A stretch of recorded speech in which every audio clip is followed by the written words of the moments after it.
All right, 2JZ GTE. Every car fan has at least once in a lifetime dreamed about this engine.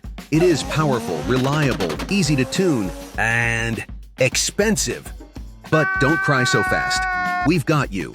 The M50 engine from BMW is a German JZ. Yeah. It doesn't have a turbo from the factory, and it's only 2.5 liters compared to the 3 liters in the 2JZ. But its stock block can handle up to 600 horsepower, and it has the same straight 6 cylinders. The biggest advantage of the M50 over the 2JZ is its price and availability. But before we start talking about how to tune it, let's first discuss its problems. Just don't forget to follow our channel. The M50 engine's cooling system is not its great side. It simply fails over time due to age and normal wear and tear. Things like the water pump and thermostat can stop working right. Radiator can leak. I'm under the water. Please help me. The tank holding the coolant can easily get cracks as it's made of plastic. Usually the cracks are tiny, but the issues they trigger are anything but minor. When a tank leaks, it sucks out engine coolant fast, leading to the engine getting too hot. That's bad news for every part inside and outside the engine. Plus, a tank with a small crack might even burst or blow up while you're driving, making a tow necessary. In recent years, BMW made the shift to using metal impellers inside of a water pump, but not the M50 with its stupid plastic impeller. They wear naturally over time and causing trouble. It stops the water pump from doing its job of circulating coolant through the system. This leads to the engine overheating and you finding yourself stuck on the highway. And the main rule, never open your radiator cap with bare hands if the engine has overheated. It is a headache of all non-Vanos M50 engine owners. Not only can it break down at any moment, but it's also practically unavailable for purchase. It's expensive to buy, and you can't repair it. Many enthusiasts are converting the MAF sensor from M50 to M52 or install a tuning ECU to get rid of the factory M50 MAF sensor. Symptoms of broken sensor? Ignition coil technology has seen remarkable advancements over the years. Prior to around 1990, BMW employed canister-style ignition coils, utilizing wires to link the canister to individual spark plugs. With the introduction of the M50 engine, BMW shifted to coil pack ignition coils, assigning one ignition coil for each spark plug.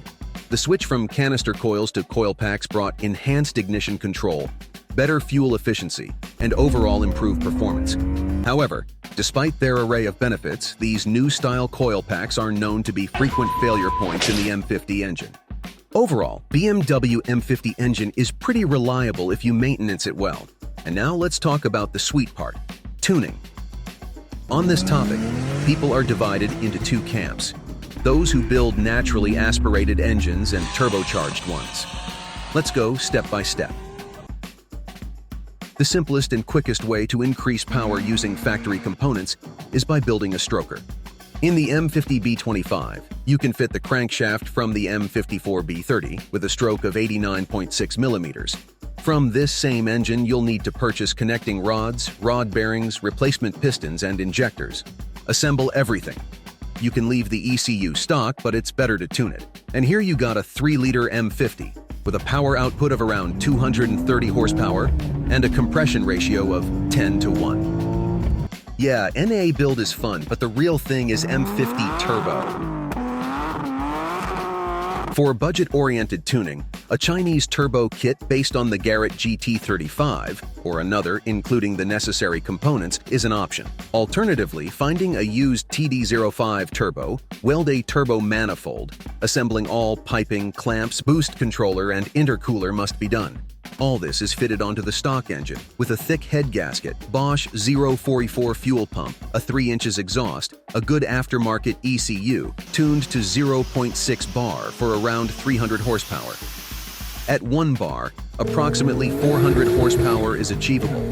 A similar setup can be built by purchasing an M50 compressor kit. The output from a supercharger will be noticeably lower than that of a turbo. Even more power can be obtained by buying and installing the bigger turbo with forged pistons, connecting rods, ARP bolts, and even higher capacity injectors. With such kits, power levels can be raised to 500 plus horsepower. There are lots of M50 projects pushing more than 1,000 horsepower.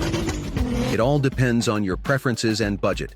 You can build a highly reliable M50 engine that will be a lot cheaper than any of 2JZ and have fun driving it day and night.